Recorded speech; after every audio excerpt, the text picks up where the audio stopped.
Hi everyone, my name's Delantix, and over the past 2 weeks I've been researching and collecting information on every single portal, and I finally finished the Portal Encyclopedia with slides detailing all 30 portals. If you don't know what portals are, check out my short on them linked in the description. In this video, I'm going to go over each and every one in detail with tips on how you can use them to get an edge over the competition. This is going to be more of a chill video as I'm mostly reading my work on the slides, so feel free to bookmark this and come back whenever you get into a game. There are timestamps for convenience to each and every portal in the description below. Let's get right into it. Alright, so right off the bat, we got our slide of the first 15 portals and then the last 15, all in alphabetical order. These slides, you can click them. If you go to the dock, you can see, you can do it like this. You can just scroll down through everything, or just go slideshow, just click through it. And then all the slides have this handy little back button to go back whenever you wish. Let's get started. So we have these two slides, just how to read this guide. So the title will link to a short in the portal if I finish already. I've done 3 so far. Portal slides will either be info and tips. Some of them have loot tables, some of them have a little disclaimer. Anything in bold will be the actual portal description, and that's going to be in the first slide for every portal. That's what's going to be shown in game, or like a paraphrasing of it to make it easier to understand.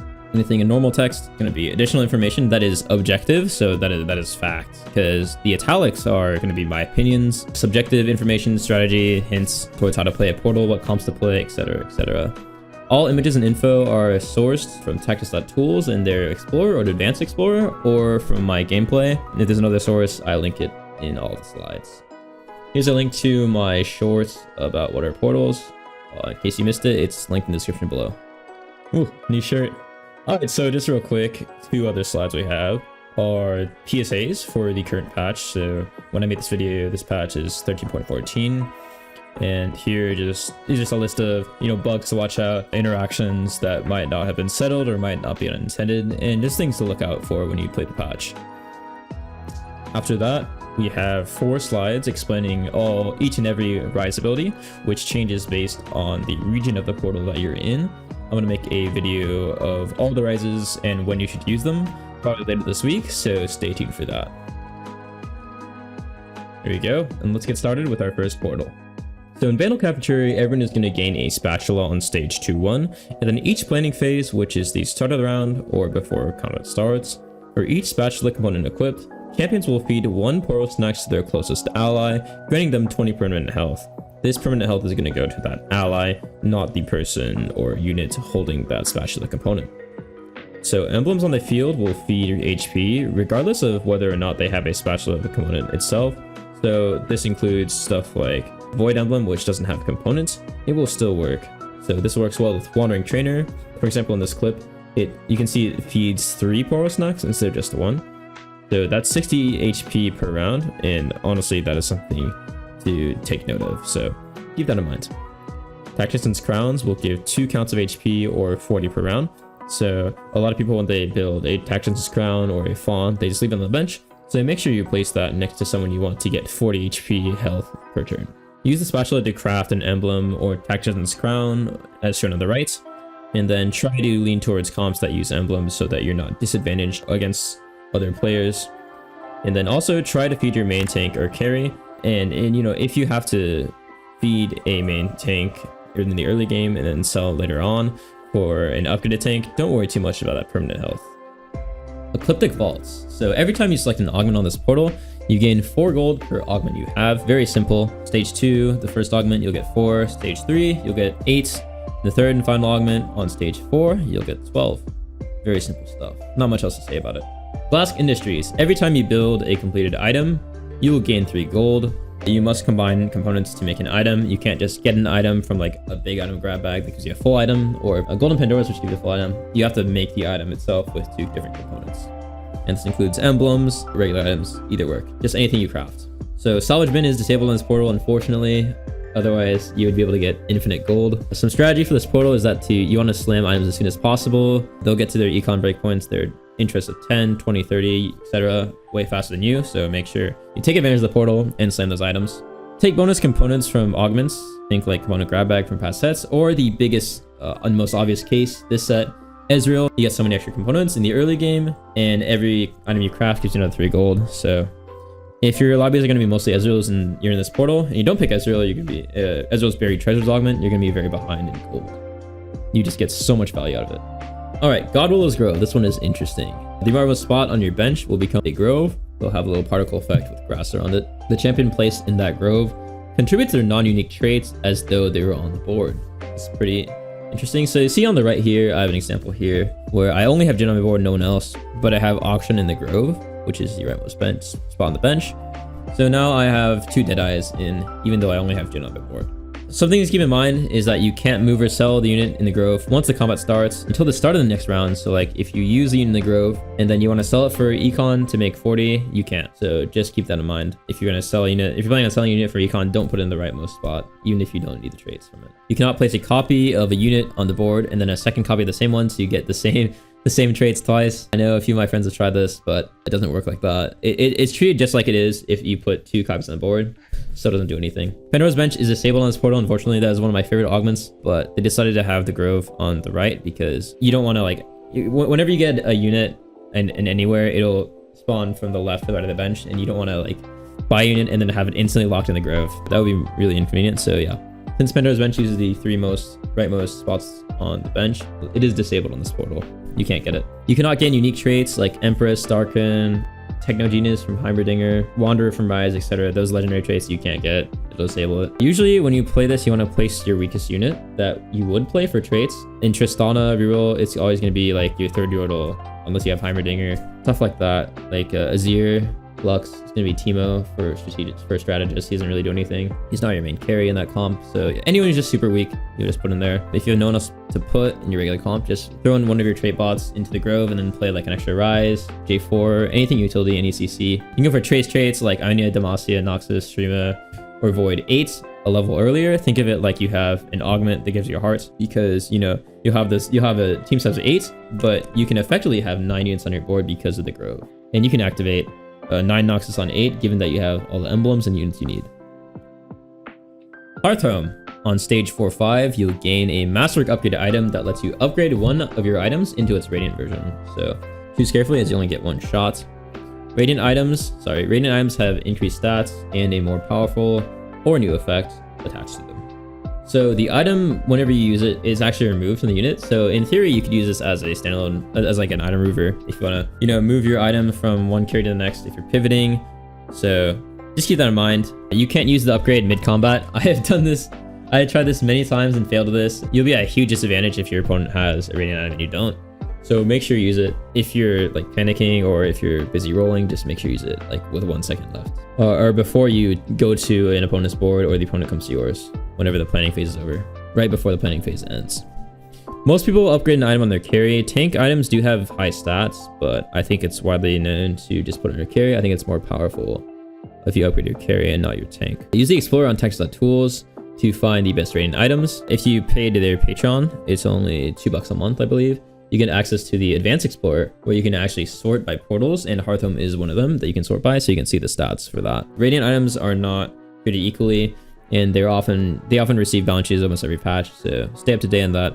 But most of the time, like, just conceptually, you'll have a specific Radiant item or a few Radiant items that are just good or great for a specific unit. So yeah, just keep that in mind. House Lightshield. This one is very interesting. I'm not sure if I love or hate this portal. Probably leaning towards dislike. So everyone is going to gain this item called the Crown of Demacia. And what this item reads is that if the holder begins combat in the first 2 rows, so frontline, you regenerate 2 to 14% maximum health every 2 seconds based on your stage. So stage 1 would be 2, stage 2 would be 4, stage 7, 14, etc. If they start in the back 2 rows, the back line, they'll instead gain 1 to 7 attack damage and ability power every second. The kicker is that if the wearer of this item dies, you instantly lose the fight in an instant. There is no delay whatsoever. And just like Shimmer Skill in set 7, you can remove this item, place it wherever you want. In the planning phase, by just punching the wearer, it'll just pop off. So the big takeaway is that you don't actually have to use the crown if you're too stressed out about it, or if you think any crown holder is going to get killed. It's super easy. Like if you're against rogues, for example, they have backline access. You don't need to use the crown. So I would definitely suggest every time at the start of every planning phase, just drag your carry or whoever has the crown onto the bench, and then place it whenever you go to an opponent's board or they come to yours before the combat starts. But at the start of the combat phase, just pop that crown back on if you think you're new to it. You can actually use this to guarantee a loss streak because you'll instantly lose as soon as your unit dies with a crown. So, you know, if you're trying to 5 loss, there are some interesting losing games in this portal where you just instantly put that crown right before your unit's about to die, so then you can instantly secure a loss against your opponents. As of now, it is still, even though it got buffs for melees, or for frontliners, it is still best to place the item in your main carry, as it's still way too dangerous to put it on a frontliner. The one exception I found to this is Rek'Sai Reroll Carry. I think this item is really good for Rek'Sai because it has that 400 health bonus and it synergizes pretty well with Bruiser. And if your Rek'Sai dies, you might just lose a fight anyway. Consider playing rogues just to cheese out some wins against people who aren't careful about their crown holders in the backline. You can just corner your rogue if they corner their backliner with crown, and then if your rogue insta gives them, then boom, fight's done. Alright, Immortal Bastion. On this portal, everyone will gain a flag on 2-1. It's a placeable unit, and everyone around the flag in that one consecutive area, I have it right here, will gain a 20% attack speed and a 20% max health shield buff from the start of the combat. The flag will disappear at the start of the round. Units buffed have a size increase so you can see who actually got the buff. The flag does buff summons. I know for sure it buffs the TX, and I'm pretty sure it buffs the turrets and the void monster. The flag does not disable social distancing, but according to a comment, it does apply a unified resistance, and I'm pretty sure I've seen this in my same game as well. But you know, if you run this and play unified and it doesn't work, please let me know. I'm pretty sure I've played this in my own game though, so I'm pretty sure it works. Early game, it is almost always worth it to buff all units. Pretty much everyone is going to be doing that. Late game, it might not be worth it to greed that flag value on all 6 slots because it may harm your positioning, especially against stuff like J4 or in Freljord Rise where they target that biggest clump.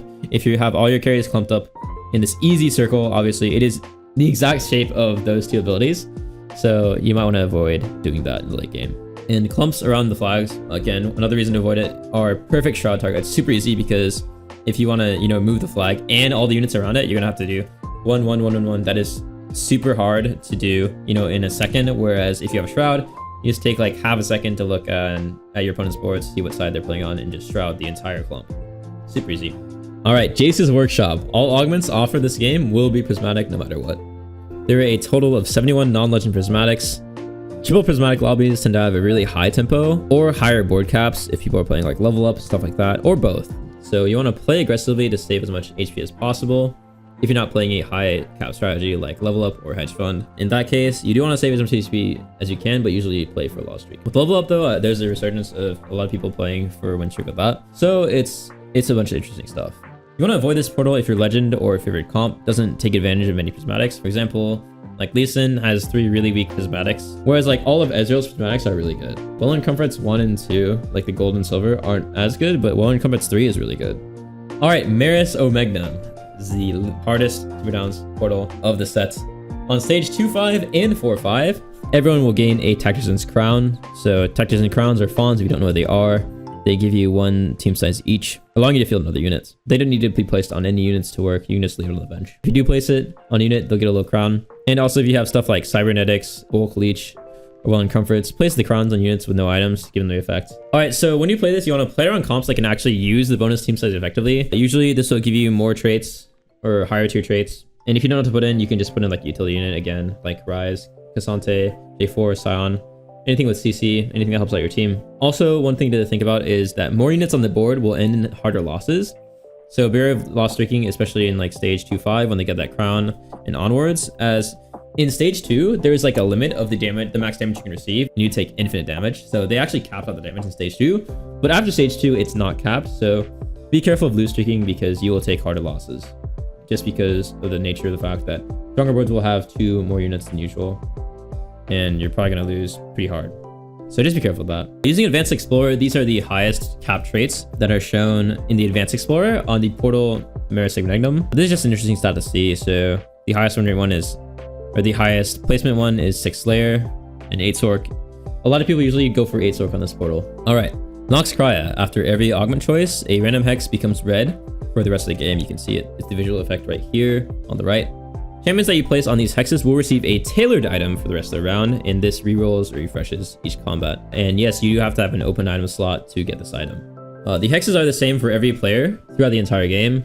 So that makes for a really easy shot and Zephyr targets. You can just, if you think they're going to put their main carry or main tank into that hex, you can just Zephyr the opposite side. Usually in the end game though, people will have triple items on their main tank and main carry. So they probably won't be putting, you know, their units into these hexes anymore. But that adds even more psychology. If they're using the other 3 hexes, then you can, you know, just don't Zephyr those and you might hit the main carry or main tank, if you get what I'm saying. So I need confirmation on this, whether it activates item related augments like Cybers and Modern Comforts. I've been asking more in his stream, but I haven't gotten an answer yet. But it does work intuitively with binary airdrops. So what this means is that you can place a unit like this Taric here with 1 item only, and it'll get a 2nd item from Noxkraya, and then it'll get a 3rd item from binary airdrop. So that makes binary airdrop a lot better than it usually is on this portal, because you're getting 2 units for the price, or you're getting 2 items for the price of none.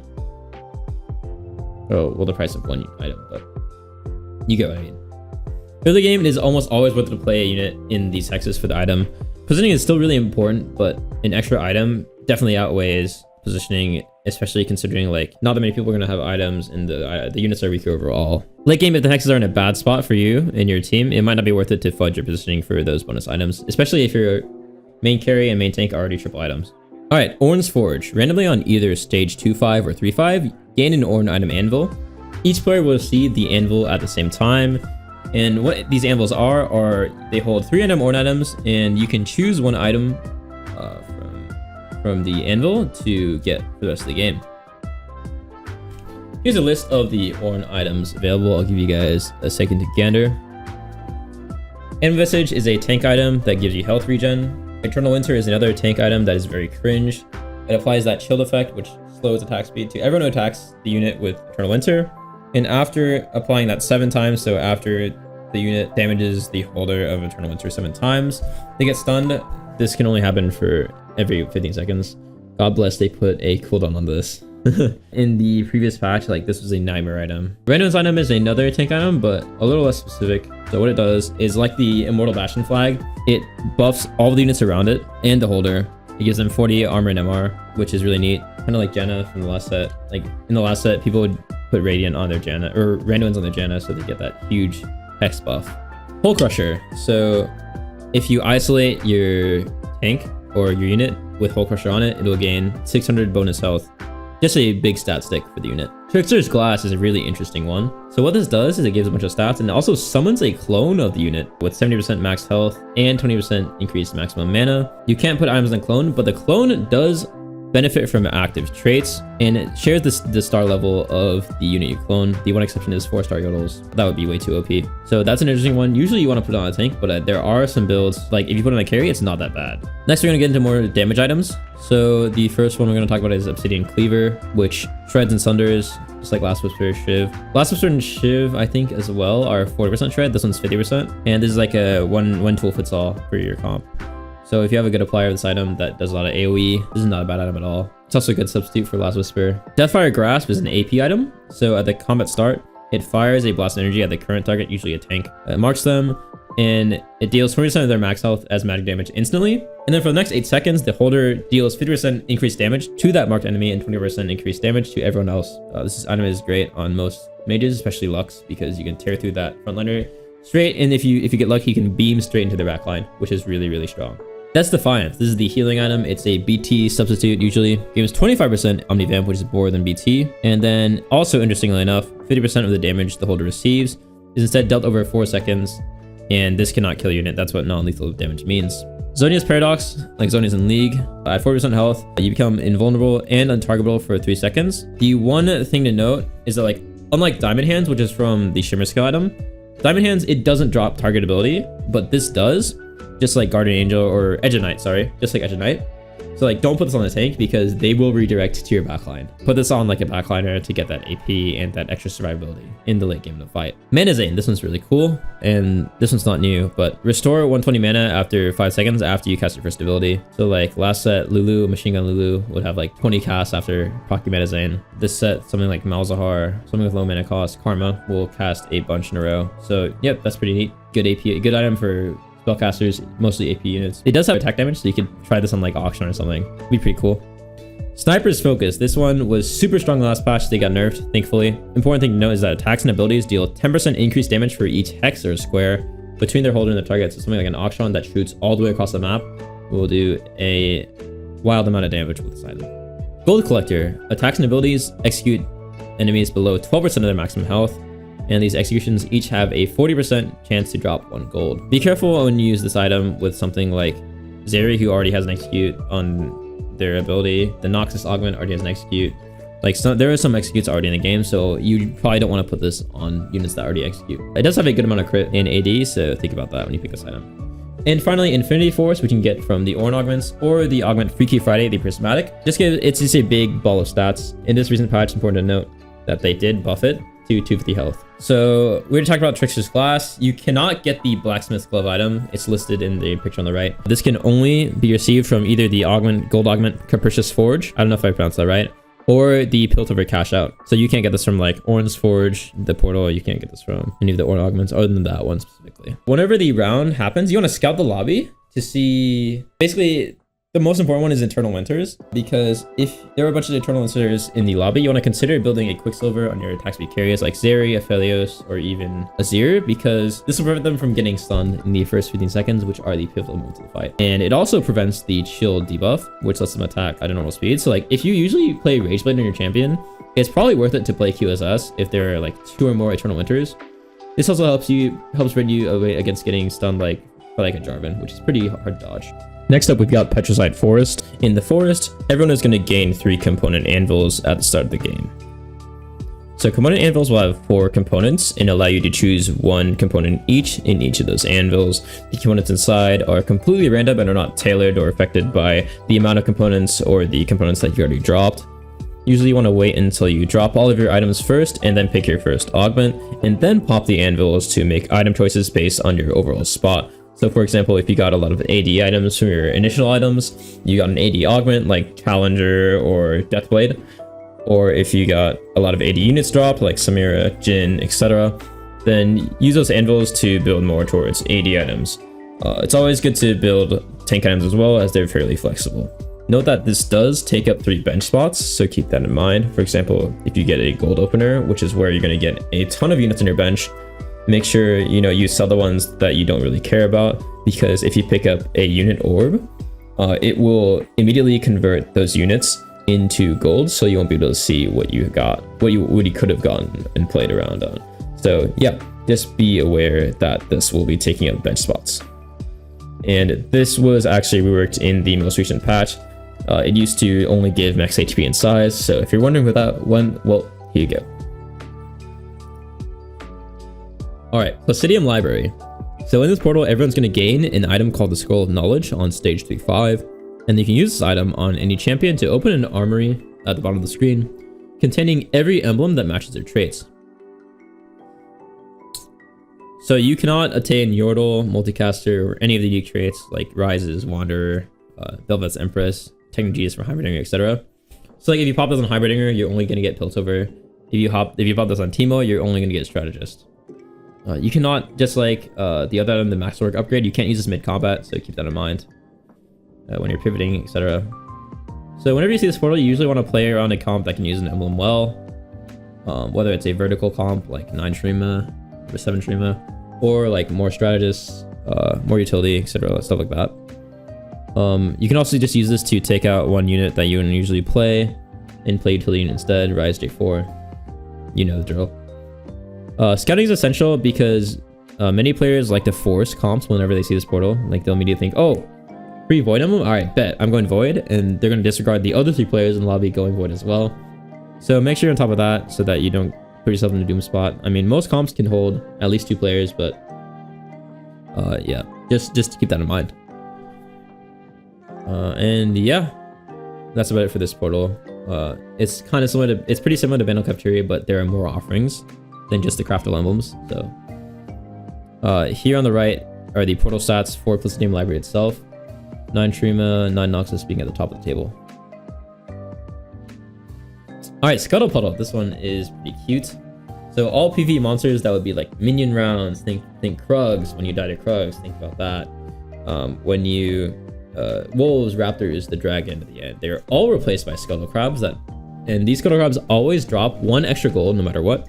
And usually 1 or more loot orbs, sometimes 2 or even 3. And here's a quick chart. I'm not gonna go over it, but there's a quick chart of how many crabs are gonna spawn each round, each mini round or PV round or whatever you want to call it. So usually in Scuttle Puddle, everyone will have 14 or more natural components without Ezreal augment, while most games normally have 12. Scuttle crabs, I already said this, but they usually at least drop 1 loot orb, and oftentimes more 2 or more. Due to that 1 gold per scuttle, you can always make 10 gold after 1-2 and 20 gold after 1-3 by only playing 1 unit on the board and selling all others, which gives you a 2 gold advantage through interest. Because you can gain interest in those minigrams rounds before the augment selection. You can. There's confirmation on that. The thing is, like, you only really want to do this if you think you're gonna play like for a greedy strategy, like if you took Aurelion Soul, or you're forcing Tristan or Kel reroll, and you only care about specific units. But yeah, you can always make 20 regardless of whether you get like a extra gold drop or not, because you will always receive 3 gold on the first minion stage, plus the bonus gold from scuttles. So yeah, if you want to make 20 every game, just only place 1 unit. The one exception is Cho'Gath, who can actually solo lose to Krugs. You can lose to a crab, which is pretty funny. So be careful if you play Cho'Gath as your only crab, as your only unit in the crabs. The tempo in the game will be very, very high due to everyone getting much more gold and loot faster than usual. So just be cautious of this.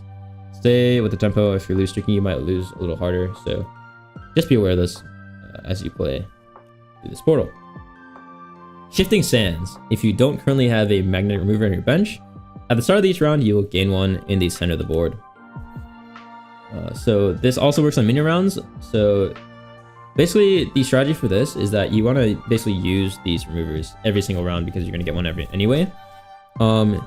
There's always an interaction you can do with this. Like you can slam in the early game. You can slam a component if you're trying to win streak, just a random component, and then you don't have to worry about it making an item on the carousel that's better, because you can just remove it and then place it on the unit you want to later.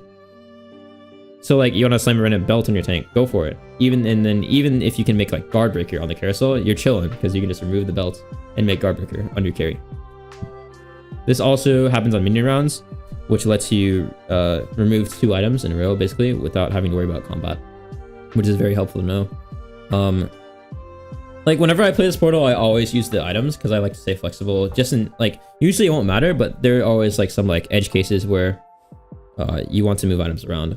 And also this helps you like pivot or transition to better things a lot. Like if you're playing Yasuo Kai'Sa, you can carry the Kalista early and then just remove it and place Kalista's items onto Kai'Sa. It makes those transitions a lot easier since you don't have to sell the unit and then replace the items on Kai'Sa. One trick with this is that if you're a rat, you can remove your Shroud and Zephyr each turn, and then you can wait until you face your opponent when the combat round starts, but right before the actual fighting starts, you can just slam that Shroud, slam that Zephyr in the right spot to guarantee hits. And once you get a high level, like whenever this portal's pick, it's just filled with Zephyrs and Shrouds, which is pretty cringe. I'm not gonna lie. You can also remove and replace Thieves, Radiant Ornn Gloves, whichever variant you have, to refresh those items if they suck, basically. So basically, you just place the gloves down, and then they reroll, and then you can remove it and then place them down again on that unit, the same one, and it will always refresh the items. Yeah, that covers it for this portal.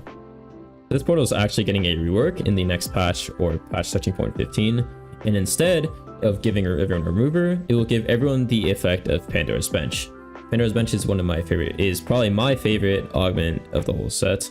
At the start of every round, champions on the 3 rightmost slots on your bench will transform into random champions of the same cost. So a 1 cost will turn into 1, a 4 cost will turn into 4, and this works with, 2-star 4 cost, it'll roll into another 2-star 4 cost. If you got a 3-star 4 cost you don't like, you can reroll into another one.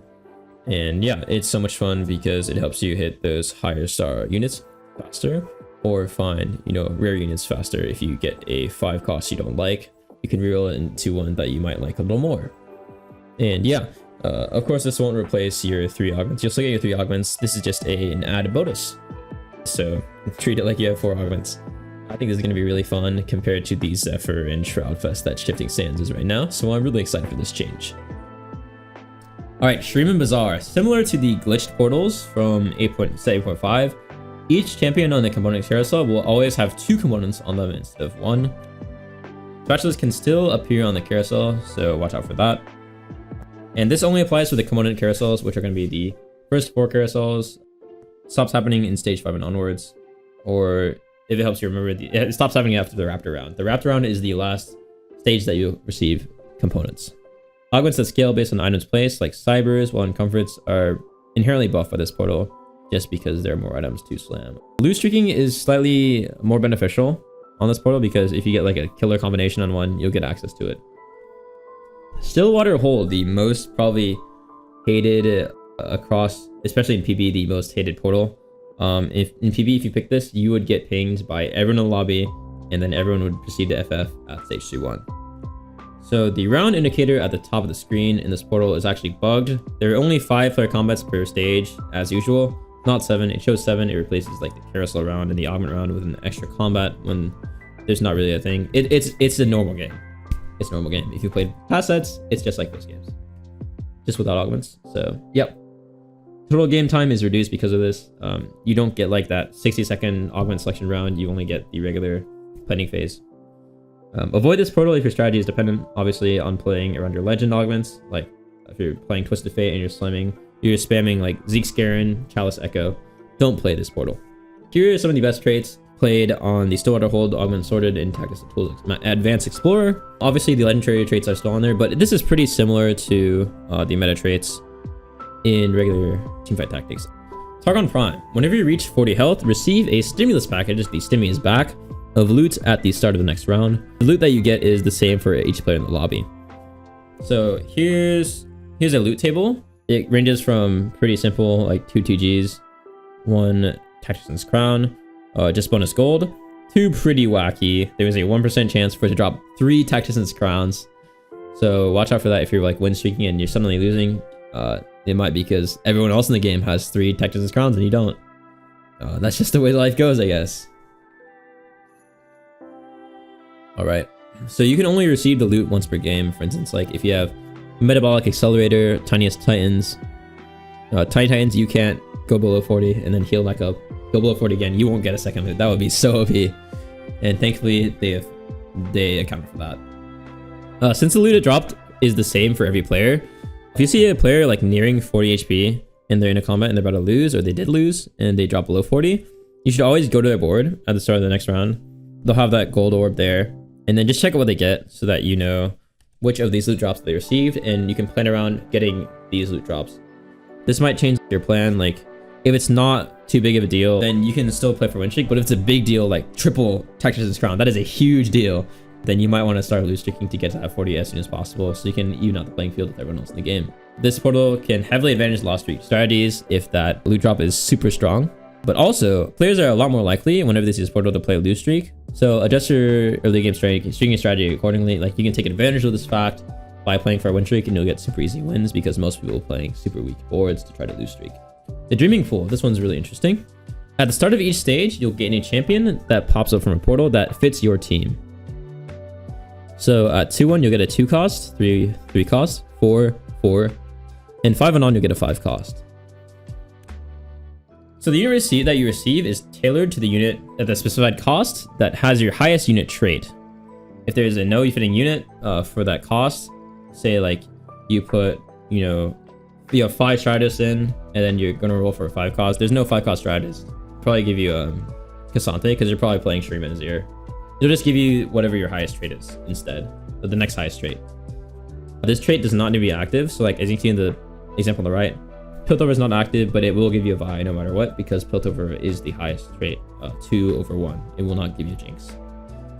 At 2-1, you will not receive the unit until after you pick your augment. This is a helpful trick to know. So basically, you can see what augments you get. If you get like an Ionia +1, but you don't have Ionians on your board, but you do have them on your bench, then you can put those Ionians on to your board real quick. Just press that button at the bottom of the screen. That lets you see your board. You can move in your Jhin and Aurelia onto the board, which will guarantee that you get a set or a Zed. I think it's always Zed, but it'll guarantee that you get an Ionian from that. And then you can pick your Ionian crest, and you'll be a lot better off than if you just left like your random Cho'Gath and Malzahar. Or sorry, that's a bad example. like your random Tristana and Jinx on the board, you get a gunner. On neutral rounds, you want to take out and put in units to make sure that you're tailoring for that unit you want. Like in my stream yesterday, I messed this up pretty often on accident. But if you want a Azir to pop with the portal on stage 4-1, the round before, which is going to be Wolves, I believe. Yeah, Wolves. You're going to want to put like 3 Shurimans, 2 Stratus onto your board to guarantee that you get Azir. Make sure you don't have a bunch of Juggernauts so that you get Azir instead of Nasus. But yeah, this is really important. This is something you should definitely keep in mind when you play this portal. And you can also guarantee your verticals really early, like Scion for 6 Bruiser Rek'Sai, and Bel'Veth for 8 Void by tailoring the 5 cost this way. Because 5-1 is pretty early for a 5 cost, especially considering it's the exact one that you need. So here's an example of Triss, which I played a lot for that stage 4-6 or Raptors. If you place this in, like this is the standard board that you'll be playing at level 8 for Tristana. If you place this in, you're always going to get a Senna, since 4 Gunner is the highest trait. So you're going to want to take out 2 Gunners just to make sure on the PV round, and then just put them back after all of the Raptors die. And this board will have 3 Yordle as the highest trait since there's only 2 Gunners, which will give you a Heimerdinger, which is really, really good for this comp. Quick disclaimer with this is that it's a little weird. There's an example of Dish Soap video, which you can check out in the video, but basically he has 2 Ionia and 2 Shadow Isles in, and he really wants Senna, but he actually gets Ahri instead, even though Ionia is not active. I'm not sure why this happens. I'm also not sure why tailoring early in Jhin always gives you a Zed and not a Set. I'm not sure how this is decided, but it seems to be the same pattern every game. So hopefully we get some like clarity on how this works, or if this is not intended behavior, they fix it. The Lavender Sea. So a random hex will turn purple in every 1st and 5th round of the stage. Basically after carousel and after neutrals. This hex moves randomly. Sometimes it's bugged, it doesn't move. But what this does is that if it's in the first 2 rows, the front line, the unit that's in it will gain 20% damage reduction. If it's in the back 2, they will gain 20% damage increase instead. So think like Contagion, Giant Slayer, these are all things that give damage increase. The 20% increased damage stacks from the back line. It stacks linearly with augmented items that also give a flat damage increase, like Know Your Enemy, Contagion, Giant Slayer, Sniper's Focus. While damage reduction actually is not, you can't have a 140% damage reduction unit, otherwise they would take 0 damage. Like that would, come on, come on. The Void Hex is going to be the same for every player. So this makes for really easy Shroud and Zephyr targets. Just place it on the opposite side and you're pretty much always going to hit him. Evaluate whether placing your main carry or main tank in the Void Hex is worth it if it compromises your positioning. Like, if, for example, like if it's middle 3rd row, you probably don't want to put your carry there because that is a really bad spot for your carry to be in oftentimes. And also, like if they have Zephyr and Shroud, you're getting hit every time, you might want to just move it out for a round. But yeah, pretty cool portal. The Rupture. So I got memed on this a lot. Like, what video are you going to make for the Rupture? But all this does is it just picks a random portal from the other options. So there's 30 portals, this option will get shown, and 2 other options will get shown in the voting screen. If you don't like any of the other 2 options, you can just go on this one and you'll get one of the other 27 portals randomly for the rest of the game. Everyone will get the same portal. The Summit.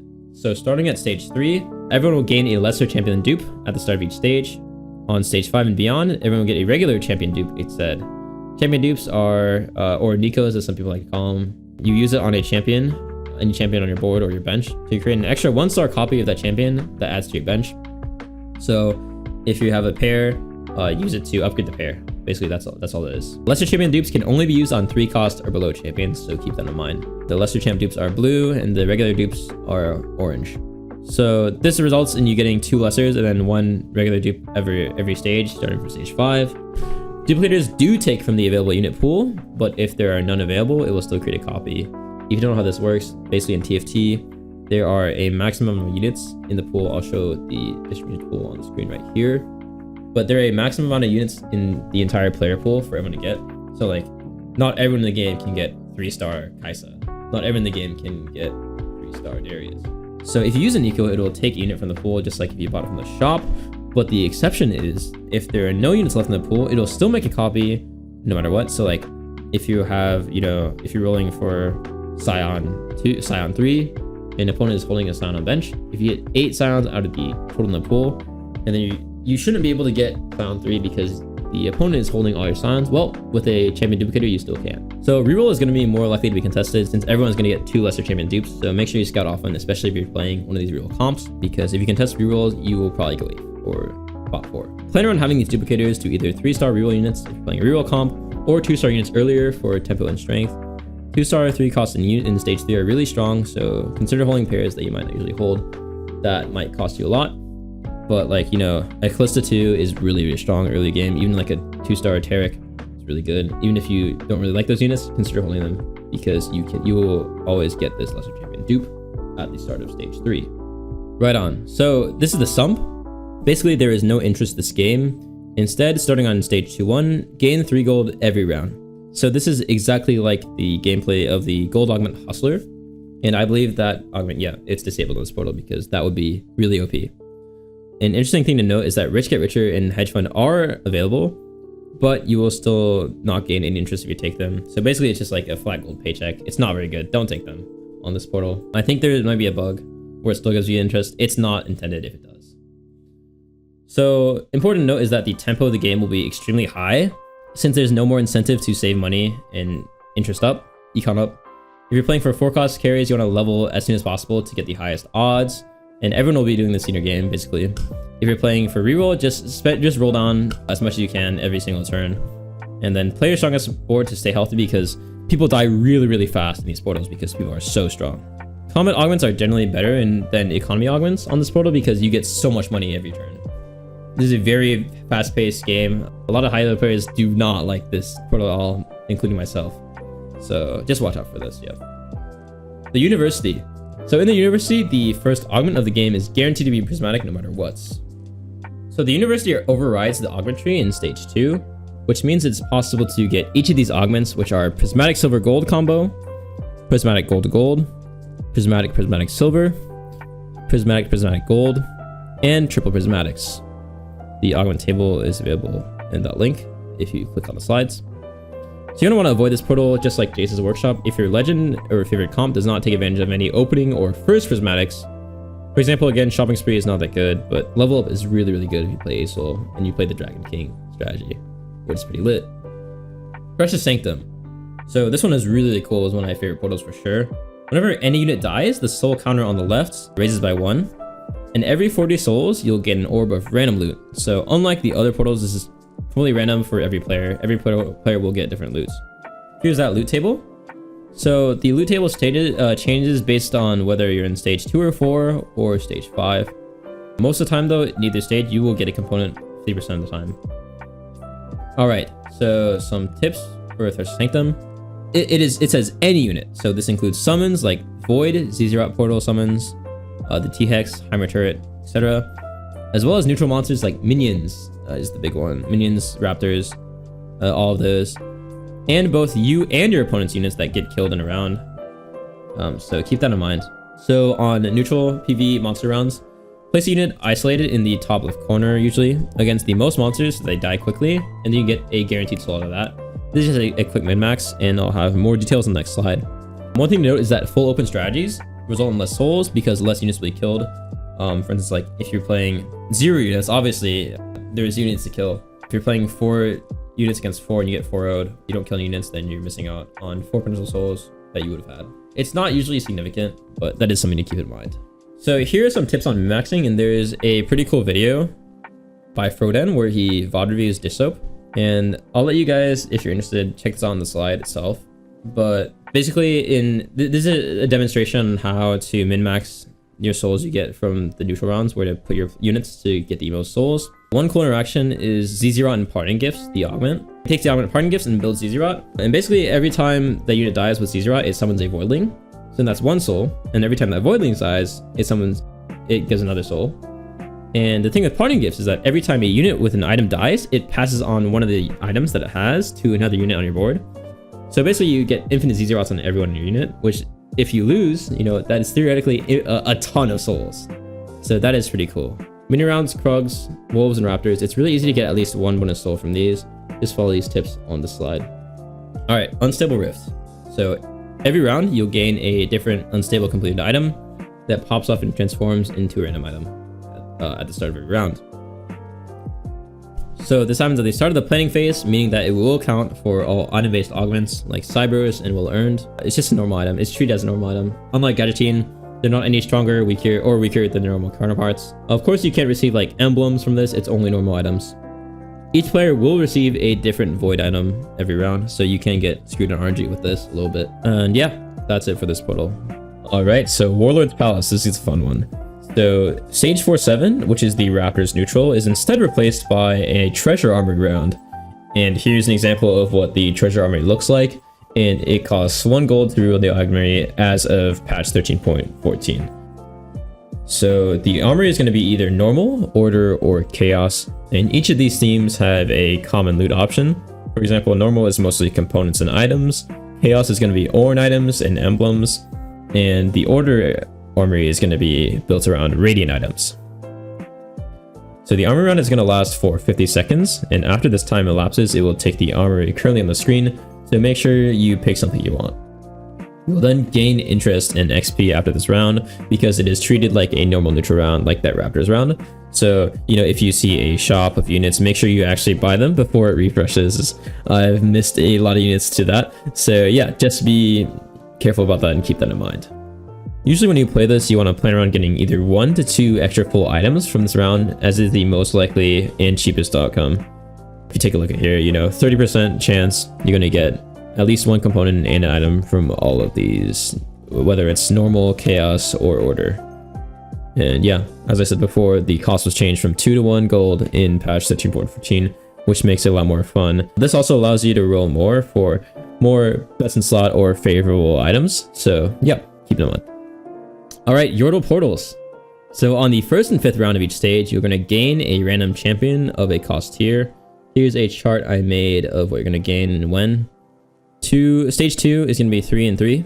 Stage 3 is going to be 3 and then 4 after the carousel round. Stage 4 is going to be 4 and 4. And then stage 5 and onward is going to be 5 always. And unlike the Dreaming Pool, these units are always going to be random, except for their cost. If your bench is full, just like the Dreaming Pool as well, this also applies to that. They will appear once you sell a unit on your bench. So you basically need to sell a unit on their bench to give them space to spawn. And you can do this any time in the round, don't worry about it. The unit that we receive will often be stronger than your current units, especially in the early part of a stage, like 2-1, 3-1, 4-1, 5-1, because you're going to get, you know, a high cost unit earlier than you usually would, just from your shop. So oftentimes you either want to play around the units you receive to strengthen your board, or to sell them to boost your economy. This means like playing flexibly is a little more rewarded on this portal. Slam your carry items on if you get a carry, or slam your tank items on if you get a tank. Playing flexible is a little better on this portal. Yorick's Graveyard, this one is a fun one. So every time a player dies, all players open an armory at the bottom, containing 4 of the player's limited items. Each player will get the same 4 items offered, so there's no unfair RNG with that. The items offered are randomized, so each player gets the same items, but the items that are picked from the dead player are randomized, with the exception of Tactician's Crown, which will always be offered if a player died with one. It'll always be in the first slot. If multiple players die on the same round, they will all consecutively give an item selection. So you could get pretty dizzy, but it'll give you 4 items, you pick one. If another player died, instantly another 4 items. If another player died, instantly another selection of 4 items. So you get 3 items to pick in a row. Players proccing Last Stand and Final Reserves will offer an item to everyone else, even though they aren't dead yet. This is probably unintended behavior because this is really unfair to the player with Last Stand and Final Reserves, since they'll be basically down an item on everyone else. So probably avoid taking these on this portal, because you will be at a disadvantage. Scout players with the lowest HP to see which items they might drop. This will help you avoid taking irrelevant or inefficient duplicate items. Like if you want, say like you want a lifesteal item and a rage blade, and then 2 players about to die, only one has a lifesteal but both have a rage blade, and then the person with the lifesteal and the rage blade dies first, probably want to take the lifesteal because you're pretty likely to get a rage blade from the second item, or from the second guy. Zephyr and Shroud are usually high value picks from these armories because you get a ton of extra items. If you're first and second, you'll get 6 other items. So you probably want to be taking Shroud and Zephyr because having a bunch of items usually falls off in value the more items you have. It's an economic concept. What is it?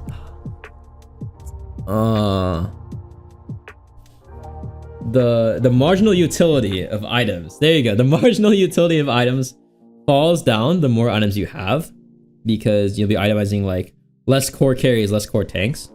So Zephyr and Shroud are really, really good in the late game, and so you probably want to be taking those from these armories. All right, last but not least, we've got Yuumi Zoom Zone. So in this portal, whenever you buy XP, you'll instead gain 2 more. So instead of 4, you're going to gain 6 XP per 4 gold spent whenever you press that XP button. The speed of everyone's little legend is also going to increase, similar to the effect of when you have Metabolic Accelerator or Tiniest Titans. So the differences make is that you want to be careful when you go on the carousel, because if you go too fast, you might get an item that you didn't actually want. So you might have to add some extra clicks, make some smaller movements just to make sure you get that correct item. The bonus of XP only applies when you buy XP, so not when you receive it. When you receive it would be from like Knowledge Downloads, Silver Spoon, the Ace of Logwins. This won't give you extra XP from the portal. This portal was newly reworked in patch 13.14. So throughout the patch, we're going to learn how the meta develops on this specific portal. Will it be level or reroll centric? Will it look like something like the high tempo meta on the Sump? Since people are going to be leveling for more gold, who knows? We'll find out. Alright, that was our last portal, so that'll wrap it up for this video. Thanks so much for watching, whether you just clicked on Yuumi's Zoom Zone, or you stuck it out through the entire way. Honestly, I'd be very surprised. I appreciate all the support.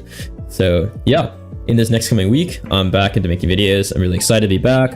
I'll be making videos on some positioning tricks, maybe a Legends tier list, or discussing what the good legends are for this patch, as well as some more info and even a walkthrough on the Soul of Brawl and Fighter event in the League client. So yeah, stay tuned for that. And as always, climb on.